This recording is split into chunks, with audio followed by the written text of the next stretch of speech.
அன்பார்ந்த creativity YouTube channel பார்வையாளர்களுக்கு அஸ்ஸலாமு அலைக்கும் வரஹ்மத்துல்லாஹி வபரகாத்துஹு. இந்த காணொளியில் நீங்கள் காண இருப்பது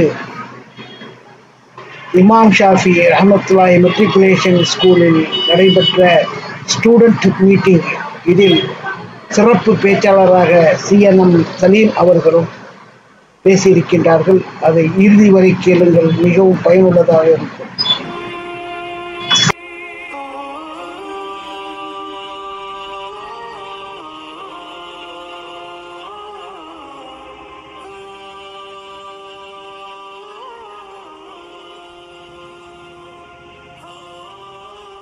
அஸ்ஸலாமு அலைக்கும் வரஹ்மத்துல்லாஹி வபரகாத்துஹு. மங்கையர் உலகம்.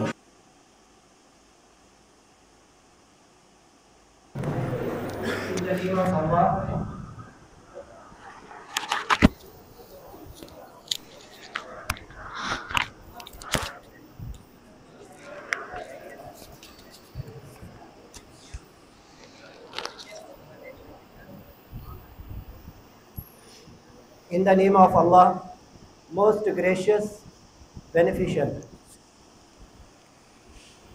Assalamu alaikum wa rahmatullahi wa barakatuh. It is my great pleasure to be the representative of this counseling program. And we know all the Muslims starts their auspicious programs with the Holy Quran. So to start this program with the Holy Quran, and I would like to call upon a student, Abdul Basit from 10th class, to come and recite some verses of Holy Quran. Please welcome Abdul Basit.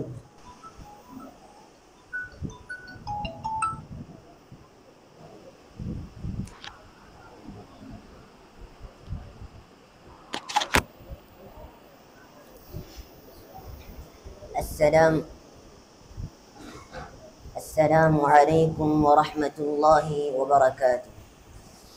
أعوذ بالله من الشيطان الرجيم. بسم الله الرحمن الرحيم. رب إنهن أضللن كثيرا من الناس فمن تبعني فإنه مني ومن عصاني فإنك غفور رحيم. ربنا إني أسكنت من ذريتي بواد غير ذي زرع عند بيتك المحرم ربنا ليقيموا الصلاة فاجعل أفئدة من الناس تهوي إليهم وارزقهم من الثمرات لعلهم يشكرون. ربنا إنك تعلم ما نخفي وما نعلن وما يخفى على الله من شيء في الأرض ولا في السماء. الحمد لله الذي وهب لي على الكبر إسماعيل وإسحاق إن ربي لسميع الدعاء. رب اجعلني مقيم الصلاة ومن ذريتي رب اجعلني مقيم الصلاة ومن ذريتي ربنا وتقبل دعاء. ربنا اغفر لي ولوالدي وللمؤمنين يوم يقوم الحساب. صدق الله العظيم. السلام عليكم ورحمة الله وبركاته.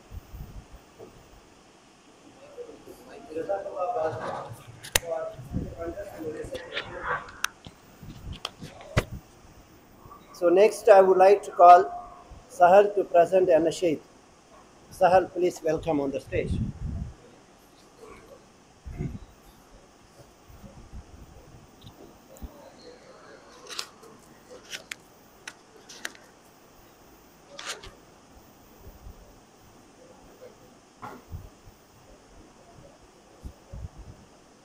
السلام عليكم ورحمة الله وبركاته. أنت نور الله فجرا، جئت بعد العسر يسرا، ربنا أعلاك قدرا يا إمام الأنبياء.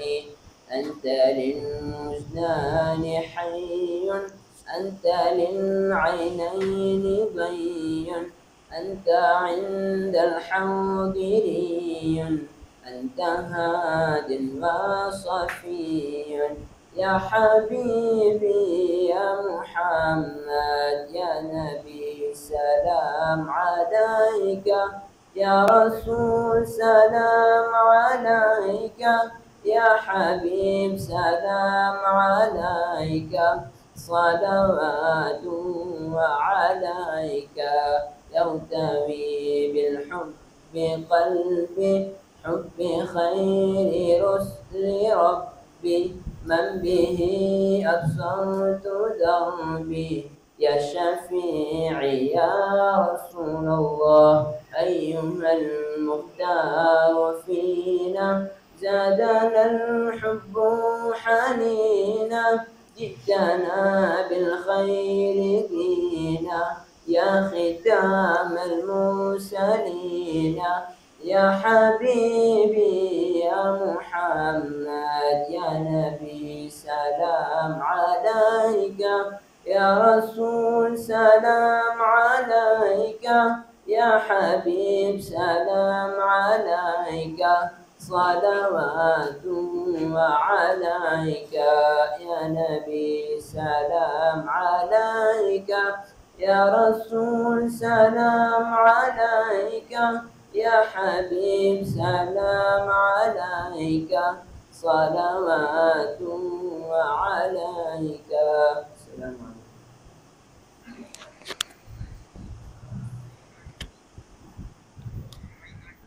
Jazakallah for your heart-touching voice.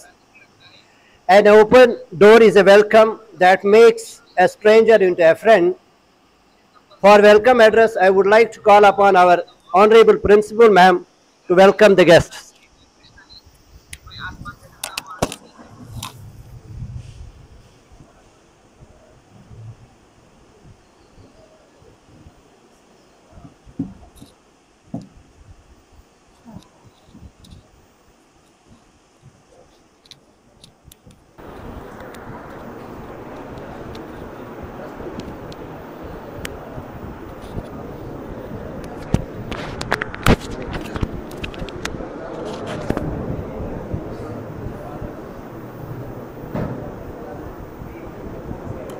Good morning, everybody. It's a very nice time for us. It's my pleasure to welcome you all for this special motivational speech program. Students continuously are studying, so just a break. Okay, today we have 3 motivational speakers here with us. They are going to give a nice speech. So it will be motivate you all to study well and get more marks.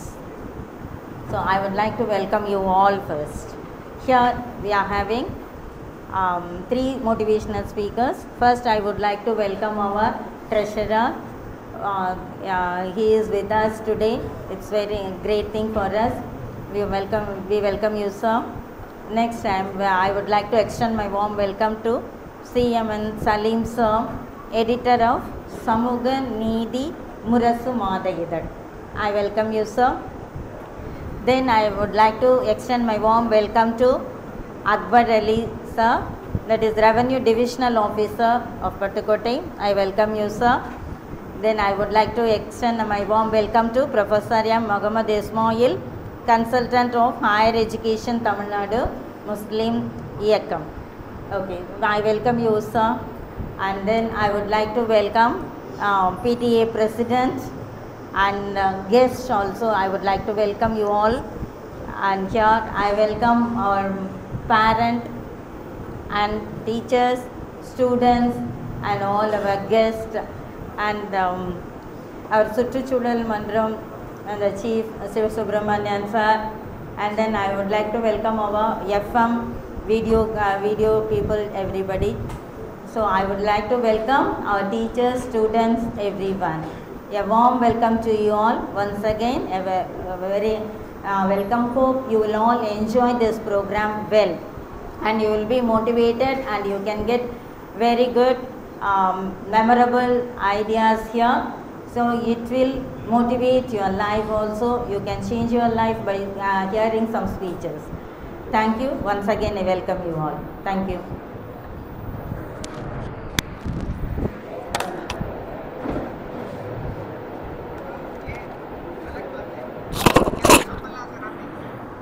Introduction is the part of this program, because without introducing, people will be unaware about the great personalities or the prominent personalities.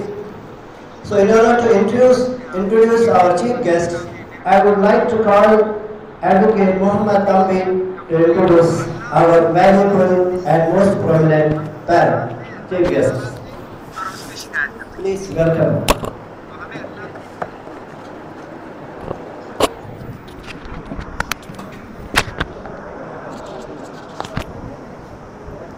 Assalamualaikum warahmatullahi wabarakatuh. Alhamdulillah. இந்த காலை பொழுதுல நம் அனைவரையும் இங்கு குழும செய்த இறைவனுக்கு புகழ் அனைத்தும். இந்த நிகழ்ச்சிக்கு சிறப்பு விருந்தினர்களாக வந்திருக்கக்கூடிய தமிழகத்தின் தலைச்சிறந்த கல்வியாளர் சகோதரர் சிஎம்என் சலீம் அவர்கள் நம் முன்னால் சிறப்புரையாற்ற இருக்கிறார்கள். நமக்கு பல்வேறு வழிகாட்டுதலை வழங்க இருக்கிறார்கள். சகோதரர் சிஎம்என் சலீம் அவர்களை பற்றி சொல்ல வேண்டும் என்று சொன்னால், அவர்களுடைய சமூகம் குறித்த பார்வை அப்படிங்கிறது ரொம்ப வேறுபட்டதாக இருக்கும் அப்படிங்கிறத விட, இன்றைய சமூகம் சந்திக்கக்கூடிய பிரச்சனைகளை ஆய்வு செய்து எதிர்காலத்தில் இந்த சமூகத்தில் என்ன மாதிரியான மாற்றத்தை உருவாக்க வேண்டும் என்பது குறித்த தன்னுடைய சிந்தனைகளை ஆழமாக செலுத்தி, அதன் விளைவாக பல்வேறு வழிகாட்டுதல்களையும் பல்வேறு நிறுவனங்களையும் நிறுவி உருவாக்கி இன்று கல்வி பணியை செய்து கொண்டிருக்கிறார்கள். குறிப்பாக சொல்ல வேண்டும் சொன்னால், அவங்களுடைய பார்வைக்காக ஒரே ஒரு செய்தியை மட்டும் சொல்கிறேன். நம்மளுடைய இந்த சந்திராயன் 3 ஏவப்பட்ட பிறகு லான்ச் பண்ணதுக்கப்புறம் நிறைய கொண்டாடணும். நிறைய நம்மளுடைய வாட்ஸ்அப் டிபிஎல்லாம் சந்திராயன் 3 பற்றி நம்ம வச்சுட்டு இருந்தோம். நிறைய ஃபோட்டோஸ் வச்சோம். நான் அந்த டைமில் சமூக நீதி முரசுடைய பக்கத்தில் போய் பார்க்குறேன். படிக்கும் பொழுது அதில் அவங்க மிக தெளிவாக 2 ஃபோட்டோ போடுறாங்க. ஒன்று சந்திராயன் 3 லான்ச் பண்ணக்கூடிய ஃபோட்டோ ஒன்று, அதுக்கு கீழே இன்னொரு ஃபோட்டோ இருக்குது, கூலி வேலைக்கு போகக்கூடிய தொழிலாளிகள். இதுதான் இன்றைய யதார்த்தமான சூழல் அப்படிங்கிறத சுட்டி காட்டக்கூடிய விதம் அவங்க என்ன சொல்றாங்கன்னா, இந்த முஸ்லீம் சமூகம் கல்வியில மிக உயர்ந்த தரத்தில் அனைத்து விதமான ஆய்வுகள்லையும் இருந்த காலகட்டம் போய் இன்றைக்கு எந்த அளவில் இருக்குன்னு சொன்னா, வெறும் கூலி தொழிலுக்கு, அரபு நாடுகளுக்கு கூலிக்கு வேலை செய்யக்கூடிய அளவுல தான் நம்முடைய அறிவை நம்ம வளர்த்துக்கிறோம். ஆனா குர்ஆனுடைய வசனத்தை அங்க சுட்டி காட்டி அவங்க சொல்லக்கூடிய ஒரு வார்த்தை என்னன்னா, இறைவன் நீங்க என்ன செய்ய, வானத்துக்கும் பூமிக்கும் அப்பால் சென்று நீங்கள் என்ன செய்ய, உங்களுடைய ஆய்வுகளை மேற்கொள்ளுங்கள் அப்படிங்கிறான். குர்ஆனையும் ஹதீஸையும் நம்ம எதற்கோ நம்ம பயன்படுத்துறோம், நம்முடைய அறிவை விரிவாக்கம் செய்வதற்கு, கல்வியில் மேலோங்குவதற்கு பயன்படுத்த வேண்டும் அப்படிங்கிறது தான் அவங்க குறிப்பிட்ட ஒரு செய்தி. சின்ன ஒரு ரத்தின சுருக்கமாக சொல்லிக்கிறேன். இப்போ அப்படி இந்த சமூகத்தில் எப்படிப்பட்ட மாற்றங்கள் உருவாகணும் அப்படிங்கிறது தொடர்பாக சகோதரர் சிஎம்என் சலீம் அவர்கள் தன்னுடைய சிந்தனைகளை செலுத்தி இன்றைக்கு தமிழகம் முழுவதும் பயணம் செய்து பல்வேறு கல்வி நிறுவனங்களையும் உருவாக்கி மாணவ சமூகத்தில் கல்வி தொடர்பான மிகப்பெரிய ஒரு மாற்றத்தை உருவாக்கி கொண்டிருக்கிறார்கள். அல்லாஹ்வுடைய உதவியால் நமக்கு அந்த ஒரு வாய்ப்பு, அவர்களை சந்திக்கக்கூடிய வாய்ப்பு கிடைத்திருக்கு. அவர்கள் தரக்கூடிய தகவல்களை நம்ம கட்டாயம் கேட்க வேண்டும். அதே போல சகோதரர் முகமது இஸ்மாயில் அட்வொகேட், அப்போ அவர்களுடைய பற்றி நம்ம சொல்லணும்னு சொன்னால், அவர்களும் சகோதரர் சிஎம்என் சலீம் அவர்களை போலவே அவர்களுக்கு உறுதுணையாக தமிழகம் முழுவதும் பயணம் செய்து பல்வேறு விதமான மாணவர்களுக்கு இடையில கலந்துரையாடல்கள் செய்து மாணவ சமூகத்துடைய எதிர்காலம் எப்படி இருக்கணும், நாம எதிர்காலத்தில் என்னவா ஆகணும் அப்படிங்கிறத ஒரு வித்தியாசமான கோணத்தில் தன்னுடைய பவர் பாயிண்ட் பிரசன்டேஷன் மூலமாக பல்வேறு செய்திகளை வழங்கிட்டு இருக்கிறாங்க. அதே போல நம்முடைய சிறப்பு விருந்தினராக வரக்கூடிய நம்முடைய பட்டுக்கோட்டை கோட்டாட்சியர், வருவாய் கோட்டாட்சியர், ரெவன்யூ டிவிஷனல் ஆஃபீஸர் சகோதரர் அக்பர் அலி அவர்கள், அவரும் ஒரு கல்வி சார்ந்த குடும்பத்தில் பிறந்தவர். அவங்களுடைய குடும்பத்தில் பார்த்தீங்கன்னா அவங்க அண்ணன் தம்பி எல்லாருமே கல்வியின் மூலமாகவே சாதித்து பல்வேறு பெரிய இடங்களுக்கு வந்திருக்கிறாங்க. அந்த அடிப்படையில் நம்முடைய ரெவன்யூ டிவிஷனல் ஆஃபீஸராக சொல்லணும்னா deputy collector equal to deputy, அவங்களுடைய போஸ்ட் அதுதான். குரூப் 1 டிஎன்பிஎஸ்சி குரூப் 1 கேடர். இப்போ அவங்களும் நமக்கு வந்து வருகை தந்து நம்மளுடைய எதிர்காலம் குறித்து நம்மளோட கலந்துரையாட இருக்கிறாங்க. இன்ஷா அல்லாஹ் உங்களுடைய முழுமையான பங்களிப்போட உங்களுடைய கவனங்களை எங்கேயும் சிதற விடாமல் அவர்கள்ட்ட வந்து கேட்கக்கூடிய அறிவுகளை வந்து செய்திகளை உள்வாங்கி எதுவும் சந்தேகங்கள் இருந்தால் இன்ஷா அல்லாஹ் உங்கள் மூலமாக அவங்கள்ட்ட வந்து கேட்டு தெளிவுபடுத்தலாம். அஸ்ஸலாமு அலைக்கும்.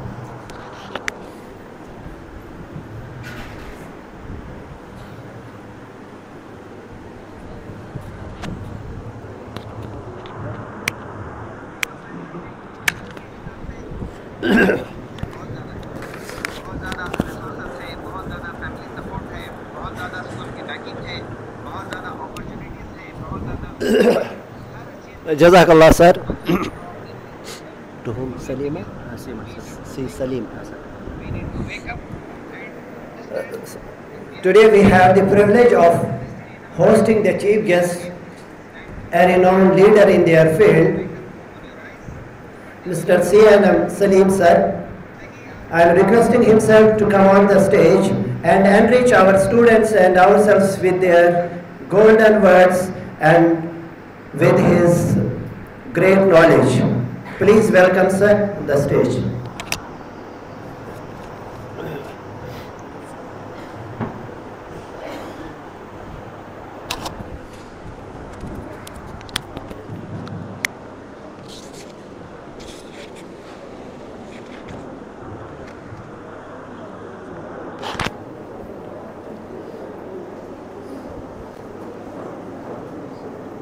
Kaka,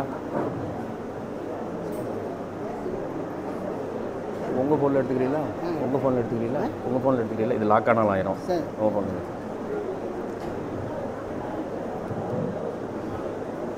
அவுது பில்லாஹி மினஷ் ஷைத்தானிர் ரஜீம். பிஸ்மில்லாஹிர் ரஹ்மானிர் ரஹீம். நஹ்மதுஹு வ நுஸல்லி அலா ரசூலில் கரீம். அம்மா பஅத்.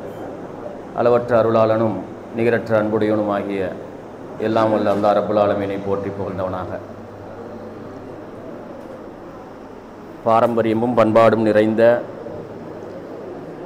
அதிராம்பட்டினத்தினுடைய இமாம் ஷாஃபி மேல்நிலைப் பள்ளியினுடைய சவுண்ட் வைங்க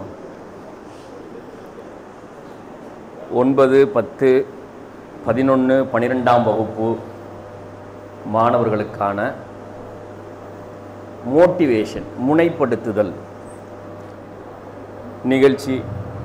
இதில் மாணவர்கள் மீது மிகுந்த அக்கறையுடைய இந்த பள்ளியினுடைய நிர்வாகத்தின் சார்பில் மிக சிரமமான ஒரு சூழ்நிலையில் ஏற்பாடு செய்யப்பட்டிருக்கிறது. அந்த சிரமத்தோடு சிரமமாக உங்களை எல்லாம் சந்திப்பதற்கு, நாங்கள் தெரிந்து கொண்ட விஷயங்களை உங்களுடைய நலனுக்காக சொல்வதற்காகவும் இங்கே வருகை தந்திருக்கிறோம். இந்த அருள் நிறைந்த அவையிலே கூடியிருக்கக்கூடிய நம் அனைவரின் மீதும் நம்மையெல்லாம் படைத்து பரிபாலித்து கண்காணித்து கொண்டிருக்கக்கூடிய எல்லாம் வல்ல அல்லாஹ் ரப்புல் ஆலமீனுடைய அன்பும் அருளும் சாந்தியும் சமாதானமும் என்றென்றும் நிலவட்டுமாக. அஸ்ஸலாமு அலைக்கும் வரஹ்மத்துல்லாஹி வபரகாத்துஹு. அன்பு சகோதரர்களே, நேரத்தின் அருமை கருதி சிரமமான ஒரு நேரம், அதில் ஒரு குறுகிய காலத்தில் உங்களுடைய நலனுக்காக இந்த கலந்துரையாடல் நிகழ்ச்சி ஏற்பாடு செய்யப்பட்டிருக்கிறது. எனக்கு பின்னாலே உங்களுக்கு இந்த உலகத்தில் என்னென்னவெல்லாம் வாய்ப்புகள் இருக்கிறது, அந்த வாய்ப்புகளிலேயே சிறந்த வாய்ப்புகள் எது, எல்லா வாய்ப்புகளையும் கொண்டு வந்து உங்கள் கவனத்துக்கு கொண்டுட்டு வந்து சொல்கிறதுக்கான சூழல் இல்லை. அந்த வாய்ப்புகளில் எல்லாம் சிறந்ததும் உயர்ந்ததும் அதிகாரமிக்கதும் வலிமையானதுமாக இருக்கிறது எது, அது குறித்து மாத்திரம் ஒரு மணி நேரத்திற்கு எனக்கு பின்னாலே பேராசிரியர் இஸ்மாயில் அவர்கள் வகுப்பெடுக்க இருக்கிறார்கள். அதனுடைய துவக்கமாக உங்கள் எல்லாத்திட்டையுமே ஒரு கனவு இருக்கணும். வருங்காலத்தில் நான் இந்த மாதிரி உருவாகி வரணும், இந்த நாட்டில் இருக்கணும் அல்லது இந்த துறையில கோலோச்சக்கூடியவங்களா இருக்கணும், இந்த வேலையை செய்யணும் அப்படின்ட்டு எல்லாத்துக்குமே வந்து ஒரு கனவு இருக்கும். இருக்குதா? தாராளமா சொல்லுங்க. கனவு இருக்குதா இல்லையா? கனவு இருக்குது. அது எதா வேணாலும் இருக்கலாம், அதை பத்தி பிரச்சனை இல்லை. சரியா? எதா வேணாலும் இருக்கலாம். உங்க வயசுக்கு உங்களுடைய சிந்தனைக்கு வந்ததை வச்சு நீங்க ஒரு முடிவு எடுத்திருப்பீங்க. சரியா? 14 வயசு 15 வயசு 16 வயசுல நீங்க எதையெல்லாம் தெரிந்து கொண்டீர்களோ, 10 வயசு வரைக்கும் ஒரு பிள்ளைக்கு ஒரு பையனுக்கு எதுவுமே தெரியாது. தந்தையின் கைப்பிடித்து நடக்கக்கூடியவனாக இருப்பான்.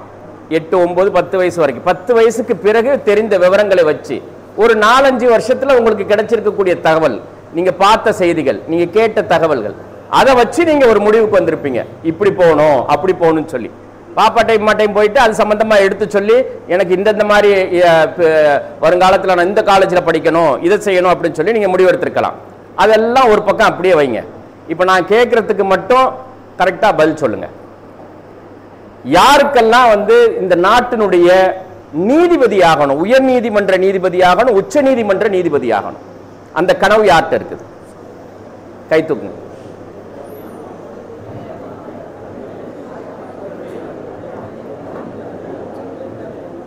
கை தூக்குங்க. யாருக்கெல்லாம் சென்னை மதுரை உயர் நீதிமன்றம், தமிழ்நாட்டில் 2, அதாவது ஒரு உயர் நீதிமன்றத்தினுடைய 2 கிளைகள் இருக்குது. அந்த நீதிமன்றத்தில் ஜட்ஜா நீதிபதியா உட்காரணும்.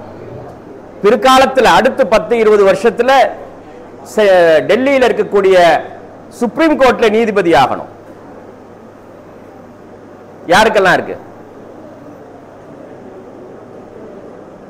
ஒருத்தருக்கும் இல்லை. மாட்டிக்கிட்டீங்களா? அப்போ ஒரே ஒருத்தர் கை தூக்குறாருங்க. எந்திரிங்க தம்பி. உங்க பேர் என்ன? சத்தமா சொல்லுங்க. என்ன பேரு? ஆதில். ஆத்திஃப்.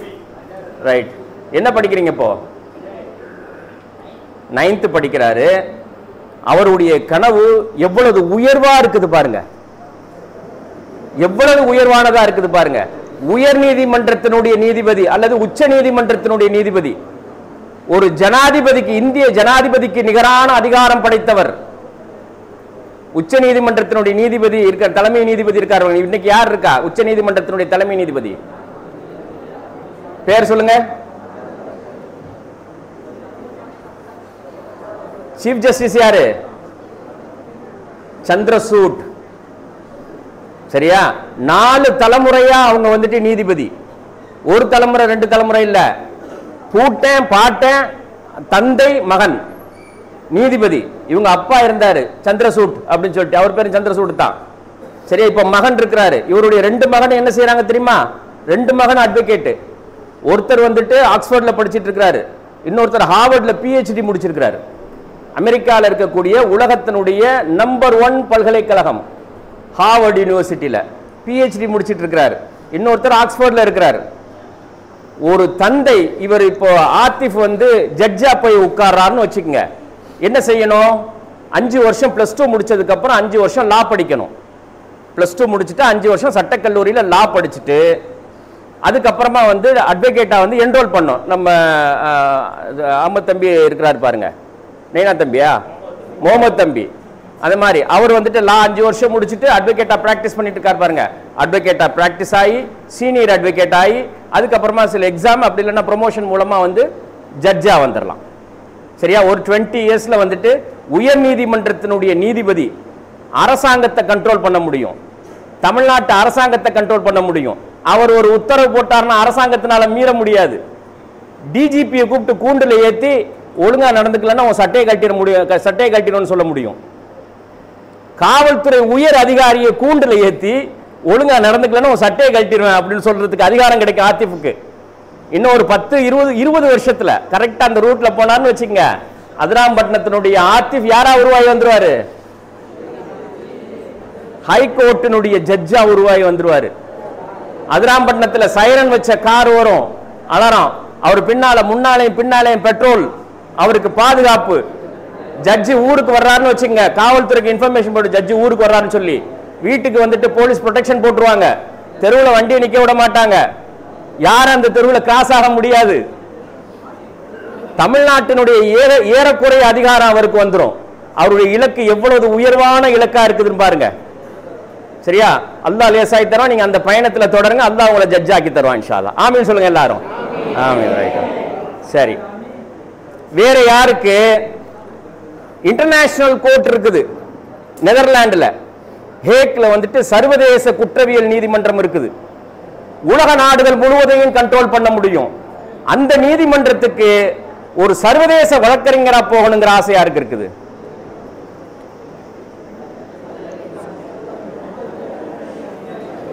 ஆத்திஃப் அவர் போயிடுவாரு. அவர் டிராவல் பண்ணிட்டே இருந்தாருன்னு வச்சுங்க. 5 வருஷம் லா முடிச்சுட்டு ஒரே 1 வருஷம் லண்டன்ல போய் படிச்சாருன்னு வச்சுங்க, உலகத்தில் இருக்கக்கூடிய எல்லா நீதிமன்றத்துக்கும் போவார். அதிராம்பட்டினத்துல இருந்து பறந்துகிட்டே இருப்பார். காலை டிஃபன் லண்டன்ல, நைட்டு சாப்பாடு நியூயார்க்ல. இன்னைக்கு அமைதியா இருங்க. இன்னைக்கு வந்து நம்ம மக்கள் வெளிநாட்டுல இருக்கிறாங்க, அதிராம்பட்டின ஊர்ல இருக்காங்க. அவங்க எல்லாம் வந்துட்டு அந்த ஸ்டேஜ்ல இல்ல. ஆனா அடுத்து ஒரு 10 வருஷத்துல ஆத்திஃப் வந்துட்டு உருவாகி வந்தார். லண்டன்ல போய் ஒரே 1 வருஷம் படிச்சாருன்னா போதும். இங்க 5 வருஷம் லா முடிச்சுட்டு மாஸ்டர் டிகிரி போய் படிச்சாருன்னா போதும். அது கொஞ்சம் காசு தேவைப்படும். சரியா? மாஸ்டர் டிகிரி படிச்சாருன்னா உலகத்தில் இருக்கக்கூடிய எல்லா நீதிமன்றத்துக்கும் போவாரு, ஐக்கிய நாடுகள் சபைக்கு போவாரு, பறந்துகிட்டே இருப்பாரு. அதுதான் இலக்கு. இலக்கு எப்படி இருக்கணும் அப்படின்னு சொன்னா, நம்ம தெருவை சுத்தி இருக்க கூடாது, அல்லது நம்மளுடைய வீட்டில் இருக்கிறவங்க, நம்முடைய தாய் தாப்பம் வந்துட்டு எந்த ஸ்டேஜில் இருந்தாங்களோ அந்த ஸ்டேஜுக்கு பொண்ணு இருக்கக்கூடாது. யாராலும் எட்ட முடியாத இடத்திற்கு போகணுங்கிறது நீயத்தா வச்சிங்கன்னா அந்த நீயத்துக்கு அல்லாஹ்வுடைய அருள் வரும். புரியுதா உங்களுக்கு? அவருடைய நீயத்து. ஏன்னா அவர் போய் ஒரு ஜட்ஜா உட்கார்ந்தார்னா நீதி கொடுக்கிற இடத்துல உட்கார்ந்து இருக்கிறாரு. அநீதமாக யாரும் பாதிக்கப்பட மாட்டாங்க. அந்த உயர்வான இடத்துக்கு வர்றதை தான் அல்லாஹ் விரும்புறான், நீதி கொடுக்கிற இடத்துக்கு. சரியா? அந்த இடத்துல போய் உட்கார்ந்துங்கிறது எவ்வளவு பெரிய நியத்து. அதுக்கு அல்லாஹ்வுடைய அருள் வரும். அவர் செல்லுகின்ற பாதையில் இருக்கக்கூடிய இடையூறுகள் எல்லாம் விலகும்.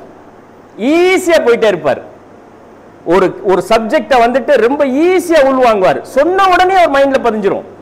ஏன்? உயர்வான இலக்கு இருக்குது. உயர்வான இலக்குக்கு நல்ல நியத்துக்கு தானே அல்லாஹ்வுடைய அருள் வரும். எண்ணம் போல வாழ்க்கை ஏன் சொன்னாங்க? புரியுதா நான் பேசுறது? அதனால எப்போதுமே உங்களுடைய இலக்கு யாராலும் எட்ட இயலாத இலக்கு என்னுடைய இலக்கா இருக்கணும். அந்த இலக்கு இறைவனுக்கு பொருத்தமான இலக்கா இருக்கணும். அது ரொம்ப ரொம்ப முக்கியமானது. எட்ட முடியாத இலக்கு, ஆனா ஹலாலான இலக்கு இல்லைன்னு வச்சுக்கோங்க, அருள் வராது. ஹலாலானதா இருக்கணும். இந்த உலகத்துல இதுவரைக்கும் யாரும் எட்ட இயலாத இலக்கா இருக்கணும். சரி, அது ஒரு செக்டார் இருக்கட்டும். யாருக்கெல்லாம் வந்து வெளிநாட்டுக்கு போகணும், அரபு நாட்டுக்கு போகணும்னு ஆசை இருக்குது?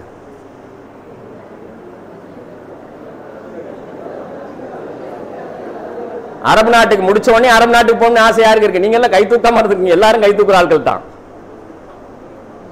சரியா? தூக்குங்க தூக்குங்க. ரைட், ஓகே, போடுங்க, சொல்றேன். கை போடுங்க போடுங்க. கவனிங்க கவனிங்க, சொல்றேன். கொஞ்சம் அமைதியா இருங்க. சரியா? அமைதியா இருங்க, கொஞ்சம் அமைதியா இருங்க, கொஞ்சம் அமைதியா இருங்க. நான் சொல்றது கேளுங்க. அந்த சவுண்ட் வந்தா தான் அமைதியா இருப்பீங்களோ? கேட்டு கேட்டு பழகி போச்சா?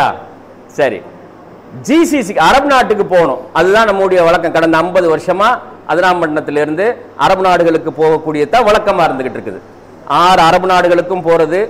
ஒரு டிகிரி முடிச்சுட்டு போனோம், அல்லது டிகிரி முடிக்காம முன்னால போனவங்க அங்கிருந்து பொருள் ஈட்டக்கூடியது இந்த 50 வருஷமா தான் இருக்குது. இந்த 50 வருஷத்துக்கு முன்னால கிடையாது. 1965க்கு முன்னால அதிராம்பட்டினத்திலிருந்து அரபு நாடுகளுக்கு யாரும் போகல. அதிராம்பட்டினத்திலிருந்து கீழ் திசை நாடுகளுக்கு நிறைய போயிருக்கிறாங்க. இலங்கைக்கு, சிங்கப்பூர், மலேசியாவுக்கு வியாபாரம். ஏன்னா இது ஒரு துறைமுக நகர். உங்க ஊரு 1000 ஆண்டுகளாக துறைமுக நகர் இது. சரியா? இங்கிருந்து படகுல சரக்கை ஏற்றி காங்கேசந்துறைக்கும் மன்னாருக்கும், அதே மாதிரி மலேசியா, சிங்கப்பூர், ஜாவா, அந்த மாதிரியான இந்தோனேஷியா அந்த பகுதிகளுக்கும் பொருட்களை ஏற்றிட்டு போறது. தஞ்சை மாவட்டத்தில் விளையக்கூடிய அரிசி, நெல், தேங்காய், ஏன்னா காய்கறிகள், இது எல்லாம் அதிராம்பட்டினத்துக்கு வரும். அதிராம்பட்டினம் கடற்கரையிலிருந்து கப்பலில் ஏற்றி போகும், பாய்மர படகுல ஏற்றி போகும். சரியா? அப்படி போறவங்களுக்கு பேர் தான் மரைக்காயர்கள். அந்த வியாபாரம் செஞ்சவங்க தான் மரைக்காயர். இந்த தொப்பிலாம் மரைக்கா தொப்பி. சரியா? உங்க ஊர் தொப்பி. சரியா? இந்த கடற்கரை ஏரியாவில் இருக்கக்கூடிய எல்லாம் எங்கிருந்து, பழவேற்காடு, சென்னை பழவேற்காடுலேருந்து குளச்சல் துறைமுகம் வரைக்கும் இருக்கக்கூடிய கடற்கரை ஓரத்தில் இருக்கக்கூடியவங்க எல்லாரும் மரைக்காயர்கள் வருது பாருங்க. அந்த மாதிரி வெளிநாட்டு வியாபாரம் செஞ்சவங்க 65க்கு பின்னால என்ன பண்ணிட்டோம், அந்த வியாபாரத்தை எல்லாம் விட்டுட்டு மாச சம்பளத்துக்கு வேலை செய்யறதுக்காக அரபு நாடுகளுக்கு போக ஆரம்பிச்சிட்டாங்க. அதாவது உங்க வாப்பா இல்லைன்னா உங்க அப்பா, அந்த தலைமுறை வந்துட்டு போக ஆரம்பிச்சிருச்சு. இப்போ அரபு நாடுகள்ல அவங்க எல்லாம் யாரும் தேவையில்லை. ஏன்? அந்த வேலைக்கெல்லாம் அந்தந்த நாட்டில் இருக்கக்கூடிய பூர்வீக குடிகள், அந்த மண்ணில் இருக்கக்கூடிய அரபுகள் படிச்சுட்டு வந்துட்டாங்க. 60-65 அவன் படிக்கல, அவனுக்கு படிக்கவும் தெரியாது, பணம் என்ன தெரியாது, எதுவுமே தெரியாம இருந்தாங்க. ஆனா காசு மட்டும் வந்துட்டு இருந்துச்சு ஆயில் மூலமா. சரியா? இப்போ என்ன பண்ணிட்டாங்க, எல்லாரும் அமெரிக்கா யூகே அங்கங்கன்னு போயிட்டு படிச்சுட்டு வந்து அந்த வேலையில உட்கார்ந்துட்டாங்க. அதனால வெளிநாட்டில இருந்து இந்த ஓரளவுக்கு டிகிரி முடிச்சுட்டு வந்த ஆட்களுக்குடைய தேவை இல்லாம போயிடுச்சு. அதனாலதான் நிறைய பேர் வர ஆரம்பிச்சிட்டாங்க, பல கம்பெனிஸ் மூடப்பட்டுருச்சு, நிறைய பேர் ரிட்டர்ன் ஆக ஆரம்பிச்சிட்டாங்க. இப்போ நீங்க போய் நான் ஒரு டிகிரி முடிச்சுட்டு ஒரு பிகாம் முடிச்சேன் காதர் மீன் காலேஜில், இல்லை பிஎஸ்சி கம்ப்யூட்டர் சயின்ஸ் முடிச்சுட்டு நான் வெளிநாட்டுக்கு போனீங்கன்னா அங்கே போய் என்ன வேலை இருக்குன்னா சாதாரண வேலை இருக்குது. கூட்டுறது, பெருக்கிறது, கழுவுறது, இந்த மாதிரியான வேலை தான் அங்கே இருக்குது. அதுக்கு போறதா இருந்தால் நீங்கள் ஒரு டிகிரி முடிச்சுட்டு போங்க, ஒரு பிகாம் முடிக்கணும் இங்கே இல்லை நியூ காலேஜில், அதோட ஓடி போயிடணும் அப்படின்னு யாரெல்லாம் நினைச்சு வச்சிருக்கீங்களோ உங்களுக்கான தேவை இல்லாமல் போயிடுச்சு. உலகத்தில் 40 வருஷத்துக்கு ஒரு ட்ரிப்பு எல்லாமே மாறிக்கிட்டு இருக்கும். ஒரு தலைமுறை மாற்றம் சொல்றது 40 வருஷத்துக்கு ஒரு ட்ரிப்பு மாறும். அரசியல் மாறும், குடும்பத்தினுடைய பொருளாதாரம் மாறும். ஒரு நேரத்தில் உங்க குடும்பம் ஓகோன்னு இருந்திருக்கும், இன்னைக்கு பார்த்தா பொருளாதார சிக்கல்ல நலிவடைஞ்சு போயிருக்கும். இன்னைக்கு நலிவடைஞ்ச குடும்பம் இன்னொரு 40 வருஷத்துல பணக்கார குடும்பமா மாறிடும். எல்லாமே சைக்கிளிங் மாறிக்கிட்டே இருக்கும். இப்ப கல்ஃப் கண்ட்ரீஸ்ல இந்த மாதிரியான இடைநிலை பணிகள்னு சொல்லுவாங்க. சரியா? அந்த மாதிரியான வேலைகளுக்கு இப்ப தேவையில்லை. சரி, என்ன தேவை? கல்ஃப் கண்ட்ரீஸ்க்கு போறதுக்கு என்ன வழி அப்படின்னா, அங்க கிட்டத்தட்ட ஒரு 250 யூனிவர்சிட்டிஸ் இருக்குது 6 அரபு நாடுகள்லையும். அதுல கவர்மெண்ட் யூனிவர்சிட்டிஸ் நிறைய இருக்குது. அந்த கவர்மெண்ட் யூனிவர்சிட்டிஸ் எல்லாமே வந்துட்டு ஃபுல்லி ஃபண்டட் ப்ரோக்ராம்ஸ் வச்சிருக்குது. யார் இந்த பல்கலைக்கழகத்துல சர்டன் துறைகள்ல படிக்க வர்றாங்களோ, ஆராய்ச்சி செய்ய வர்றாங்களோ, அவங்களுக்கு அவங்களுடைய கல்வி காலம், ஆராய்ச்சி காலம் முழுவதும் அவங்களுக்கு ஒவ்வொரு மாசத்துக்கு 30,000-40,000 ரூபாய். சரியா? 1000 ரியால், 2000 ரியால், 3000 ரியால், அந்த மாதிரி 40,000 அந்த ப்ரோக்ராம்ஸ்க்கு தகுந்த மாதிரி. ரிசர்ச் பண்ண வர்றவங்களுக்கு அங்க தங்குறதுக்கு வீடு வசதி, போக்குவரத்துக்கு டிக்கெட்டு, பிளஸ் மாத ஊதியம். எதுக்கு? படிக்கிறதுக்கு, ஆராய்ச்சி செய்யறதுக்கு. ஆராய்ச்சியாளர்கள் தான் அங்க தேவை. சவுதியில 25 கவர்மெண்ட் யூனிவர்சிட்டிஸ் இருக்கு, எல்லா மாகாணத்திலும் இருக்குது. சவுதிக்கு போயிட்டு வந்தவங்களுக்கு தெரியும், 25 யூனிவர்சிட்டிஸ் இருக்குது. அந்த 25 யூனிவர்சிட்டிஸ்ல 75 programme PhD programme, fully funded programme. ஒரு சில ப்ரோக்ராமுக்கு ஒரு மாசத்துக்கு 1 லட்சம் ரூபாய் சம்பளம். ஜஸ்ட் போய் உட்கார்ந்து படிச்சு ரிசர்ச் பண்ணணும். நீங்க படிக்கிறதுக்கு, நீங்க ஆராய்ச்சி பண்றதுக்கு அவங்க காசு கொடுக்குறாங்க. அதனால டிகிரி முடிச்சுட்டு வெளிநாடு போகலான்னு யாரெல்லாம் நினைச்சிட்டு இருக்கீங்களோ அதை மறந்துடுங்க. அதுக்கான சூழல் இல்லாம போயிடுச்சு. அப்ப என்ன செய்யறது? சயின்ஸ்ல இன்ட்ரெஸ்ட் இருந்துச்சு அப்படி சொல்லிச்சா, சயின்ஸ் குரூப்ல 9th 10th முடிச்ச மாணவர்கள், அதே மாதிரி +1ல பயாலஜி குரூப், +2ல பயாலஜி குரூப் எடுத்திருக்கவங்க, சயின்ஸ் குரூப் எது எடுத்திருந்தாலும் சரி, நீங்க ஒரு பிஜி போஸ்ட் கிராஜுவேஷன் இங்க பண்ணணும், எம்எஸ்சி பண்ணணும். எம்எஸ்சி முடிச்சுட்டு PhD இங்க பண்ணிட்டு அதுக்கப்புறம் நீங்க அங்க போறதா இருந்தாலும் சரி, இல்ல அங்க நல்லா எம்எஸ்சில நல்லா பண்ணிருந்தீங்கன்னா அங்க PhD அங்க ப்ரோக்ராம் போடணும். எதுல பண்றது? உங்களுக்கு எதுலெல்லாம் விருப்பம் இருக்குதோ அதுல எல்லாத்துலயும் பண்ணுங்க. அது எல்லாத்தையும் இப்ப காட்டுவார் பேராசிரியர் இஸ்மாயில் சார். இதுக்கு விளக்கமா சொல்லுவாங்க உங்களுக்கு. சரியா? பயோல எந்த ஏரியால ரிசர்ச்சுக்கு போனா அங்க வாய்ப்பு கிடைக்கும். அங்க போய் 2-3 வருஷம் PhD முடிச்சீங்கன்னா உங்களுடைய 26 வயசு 27 வயசு வர்றதுக்குள்ள நீங்க ஒரு சயின்டிஸ்டா மாறிடுவீங்க, நீங்க ஒரு விஞ்ஞானியா மாறிடுவீங்க. சரியா? கல்யாணம் பண்ணும்போது பத்திரிகையில என்ன பேர் இருக்கும்? டாக்டரேட் முடிச்ச சயின்டிஸ்ட், மைக்ரோபயாலஜில முடிச்சவர், பயாலஜிக்கல் சயின்டிஸ்ட், உயிரியல் ஆராய்ச்சியாளர். ஒரே நீங்க உருவாகி வந்தீங்கன்னு வச்சுக்கங்க, உங்களை பார்த்து உங்க குடும்பம், உங்க தெரு, இந்த ஊரே மாறும். உங்க சந்ததியா மாறும். உங்க பிள்ளைங்க என்ன சொல்ல, எங்க வாப்பா யார் தெரியுமா? அவர் ஒரு உயிரியல் ஆய்வாளர், பயாலஜிக்கல் சயின்டிஸ்ட். அவருடைய மகன், உங்க பேரை என்ன சொல்லுவார் தெரியுமா? எங்க அப்பா யார் தெரியுமா? சந்ததியா மாறுது பாருங்க, உங்க ஒருத்தருடைய முயற்சி. அதனால சாதாரண விஷயம் இல்ல வெளிநாடு போக்குவரத்துக்கு அந்த மாதிரி இருக்கு. சரி, இதெல்லாம் போகட்டும். யாருக்கெல்லாம் ரோபோட்டிக்ஸ்ல இன்ட்ரெஸ்ட் இருக்குது?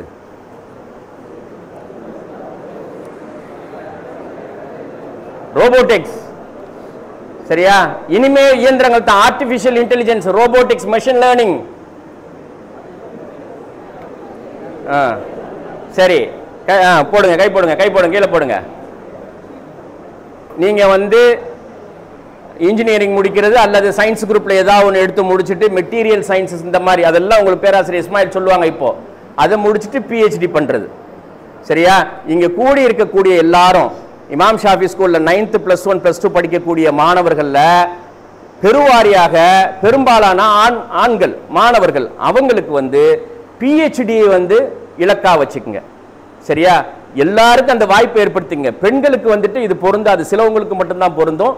ஆண்களுக்கு மாத்திரம் இங்க உட்கார்ந்து இருக்கக்கூடிய எல்லாரும் PhD இலக்கா வச்சுக்குங்க. 26 வயசு 27 வயசு வரைக்கும் ஸ்கூல் காலேஜை விட்டு நிறுத்துறது இல்லை அப்படிங்கறத முடிவா வச்சுக்குங்க. அப்படி வச்சிட்டீங்கன்னா இப்ப கொஞ்சம் சிரமப்பட்டுட்டீங்க அப்படின்னு சொல்லி சொன்னா உங்களுடைய அடையாளங்கள் எல்லாமே முனைவர் பட்டம் அறிவியல்ல மற்ற துறைகள்ல டாக்டரேட் முடிச்சவங்க உங்களுக்கு அருமையான பேராசிரியர் கிடைச்சிருக்கிறாங்க கைட் பண்றதுக்கு. பறவையியல் நிபுணர்களுடைய சலீம் அலியினுடைய மாணவராக இருக்கக்கூடிய அற்புதமான பேராசிரியர் கிடைச்சிருக்கிறாங்க. அதனால நீங்க சயின்ஸ்ல வந்துட்டு எந்த துறை தொடர்பாக நீங்க கேட்டாலும் உங்களுக்கு வழிகாட்டுறதுக்கு பயிற்சி அளிக்கிறதுக்கான ஆசிரியர் பற்றி வேற எந்த ஸ்கூலுக்கும் இந்த வாய்ப்பு கிடைக்கல. நானும் 20-25 வருஷமா சுத்திக்கிட்டு இருக்கிறேன். அற்புதமான ஒரு பேராசிரியர் வந்து வழிகாட்டுறதுக்கு பயிற்சி அளிக்கிறதுக்கு உங்களுக்கு கிடைச்சிருக்கிறாங்க. அதெல்லாம் உங்களுக்கு அருமையான வாய்ப்பு. அதனால PhD முடிக்கிறது தான் முஸ்லிம் மாணவர்களுடைய இலக்காக மாறணும். ஐ முஸ்லிம் அப்படின்னா என்னுடைய கல்வி காலம் எது வரைக்கும் 26-27 வயசு வரைக்கும் என்னுடைய அகாடமிக் பேக்ரவுண்ட் எப்படி இருக்கணும், நான் PhD முடிச்சிருக்கணும். இது ட்ரெடிஷனா மாறணும், அதிராம்பட்டினத்தினுடைய அடையாளமா மாறணும். உங்களை மாதிரி அடுத்து வரக்கூடிய இப்போ நீங்க இந்த வருஷம் +2 முடிச்சிருக்கக்கூடிய மாணவர்களுக்கு போனீங்கன்னா அடுத்து +1 உங்களை ஃபாலோ பண்ணி வருவாங்க, 10th உங்களை ஃபாலோ பண்ணி வருவாங்க, 9th ஃபாலோ பண்ணும், 8th ஃபாலோ பண்ணும், அப்படியே ஃபாலோ பண்ணிக்கிட்டே வரும். தெருவுக்கு தெருவு சயின்டிஸ்ட் இருப்பாங்க, உலகம் முழுவதும் இருப்பாங்க. இன்னைக்கு அப்படி இல்ல, உலகம் முழுவதும் எப்படி உயர்ந்த பொறுப்புகள்ல இருப்பாங்க, அதிகாரமிக்க ஆட்களாக இருப்பாங்க. ஒரு மைக்ரோபயாலஜி சயின்டிஸ்ட் அதிராம்பட்டினத்தில் இருக்கிறார் அப்படின்னு சொல்லி சொன்னா இந்திய அரசு அவரை பாதுகாக்கும்.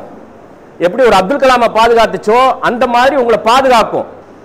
ஏன்? நீங்க அவ்வளவு ப்ரீஷியஸ், ரொம்ப ரொம்ப இன்னைக்கு காலத்துல கொரோனாவுக்கு பிறகான காலத்துல குறிப்பா மைக்ரோபயாலஜி, பயோடெக்னாலஜி, பயோகெமிஸ்ட்ரி, கெமிஸ்ட்ரி இந்த மாதிரியான செக்டார்ல இருக்கக்கூடியவங்க வந்து ரொம்ப முக்கியமா எல்லா வகையான பாதுகாப்பையும் கொடுக்கக்கூடிய அளவுக்கு மாறி போகும், உங்க கையில இருக்குது. சரியா? அப்ப இதுதான் நம்முடைய இலக்கா மாறணும். இலக்கு வந்துட்டு யாராலும் எட்ட முடியாத இலக்கா இருக்கணும். அது அல்லாஹ்வுக்கு பொருத்தமான, அல்லாஹ்வுக்கும் அல்லாஹ்வுடைய ரசூலுக்கும் அவங்களுடைய சட்டதிட்டங்களுக்கு கட்டுப்பட்ட இலக்கா இருக்கணும். அதிகமான பணம் சம்பாதிக்கணும் அப்படிங்கிறதுக்கு அல்லாஹ்வுடைய உதவிகள் வராது. நல்லா கவனிச்சுங்க. என்னுடைய அறிவு பயனுள்ள அறிவா இருக்கணும் அப்படின்னு உங்களுக்கு இலக்கு இருந்துச்சுன்னா பணமும் அதிகாரமும் உங்க பின்னாலேயே ஓடியாரும், உங்களை தேடி தேடி ஓடியாருவாங்க. இலக்கு நீயத்து மட்டும் கரெக்டா இருக்கணும். நீயத்து வந்து ரொம்ப ரொம்ப முக்கியமானது. எண்ணம் போலதான் வாழ்க்கை. சரியா? உங்க எண்ணத்துக்கு ஏற்ற மாதிரி தான் உங்களுக்கு எல்லாமே கிடைக்கும். உங்களுடைய பிரச்சனைகளாக இருக்கட்டும், உங்களுடைய நன்மைகளாக இருக்கட்டும், நீங்க என்ன உள்ளத்துல நினைக்கிறீங்களோ அதுபடித்தான் நடக்கும். அப்ப எண்ணங்கள் வந்துட்டு சுத்தமா வச்சுக்கணும், இலக்க சுத்தமா வச்சுக்கோங்க.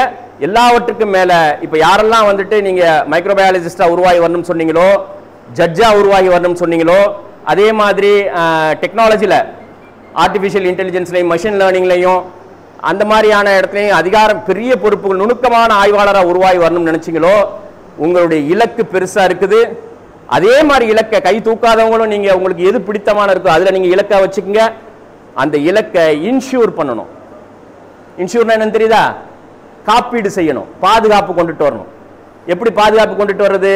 இந்த இலக்கை டெய்லி ஃபஜர் தொழுது முடிச்ச உடனேயும் அல்லாஹ் அந்த இலக்கை பொருத்தி என்னுடைய இலக்கு உயர்வானதா இருக்கு, புனிதமானதா இருக்கு, மனித குலத்துக்கு பயனளிக்கக்கூடியதாக இருக்குது.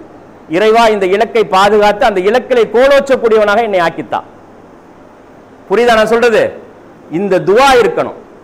அதுதான் சுலைமான் அலைஹிஸ்ஸலாம் கேட்டாங்க, இந்த உலகத்தில் யாருக்கும் கொடுக்காத ஆட்சி அதிகாரத்தை கொடு யா அல்லாஹ் அப்படின்ட்டு.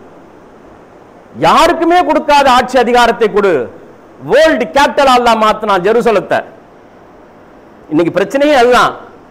ஜெருசலத்தை வேர்ல்டு கேபிட்டல் அல்லாஹ் மாத்தி அமைச்சான். அவங்களுடைய ராணுவத்தில் ஜின்களுக்கான ஒரு ரெஜிமெண்ட் இருந்துச்சு, பறவைகளுக்கான ரெஜிமெண்ட் இருந்துச்சு, விலங்குகளுக்கான ரெஜிமெண்ட் இருந்துச்சு. மனிதர்களோடு இவ்வளவு பெரிய ராணுவம் நினைச்சதை நினைச்ச நேரத்துக்கு கொண்டுட்டு வர முடியும் எங்க இருந்தோம். ஜின்களுடைய வேலை எப்படி இருக்கும்? அல்லாஹ் கொடுத்தான். இந்த உலகத்தினுடைய யார் இது இனி உலகம் அழிகிற காலம் வரைக்கும் சுலைமான் அலைஹிஸ்ஸலாத்துக்கு கொடுத்த மாதிரியான, கிங் சாலமனுக்கு கொடுத்த மாதிரி ஆட்சி அதிகாரம் யாருக்குமே கிடைக்காது. எத்தனை அமெரிக்கா வந்தாலும் சரி கிடைக்காது. அல்லாஹ் ஒரு கையில கொடுத்துருக்கிறான். அதனால உங்களுடைய இலக்கு சயின்ஸ் மேத்தமெட்டிக்ஸ் எனக்கு நல்லா வரும். சிம்பிளான விஷயம். நீங்க வந்துட்டு தொழுது முடிச்சோன்னு சஜிதால கிடந்து அல்லாஹ்ட்ட ஒப்படைங்க. கணிதத்தில் இதுவரையிலும் இந்த உலகத்தில் தோன்றிய விஞ்ஞானிகள் எல்லோரை காட்டிலும் கூடுதலான திறனை கொடு இறைவான்னு கேளுங்க. காசு பண்ணுமா?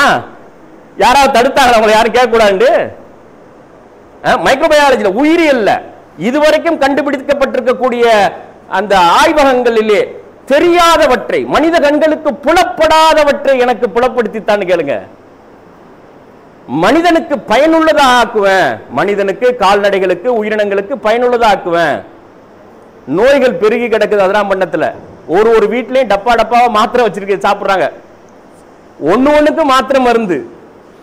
இதெல்லாம் ஒரு 90களில் வாழ்ந்த தலைமுறை. இது அதிராம்பட்டினத்துல வாழ்ந்த தலைமுறைகிட்ட கிடையாது.